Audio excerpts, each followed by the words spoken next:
Noong August 21, 1971 nangyari ang Plaza Miranda bombing.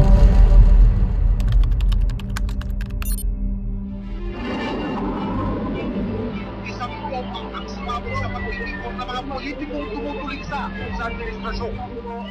Isang rally ng Liberal Party ang binomba, siyamang napatay, maraming leaders ng opposition ang malubhang nasugatan. Hanggang ngayon, hindi pa rin malinaw kung sino talaga ang may pananagutan sa pambobombang ito. Pero ang politikal na epekto ng pangyayaring ito ay agad na naramdaman.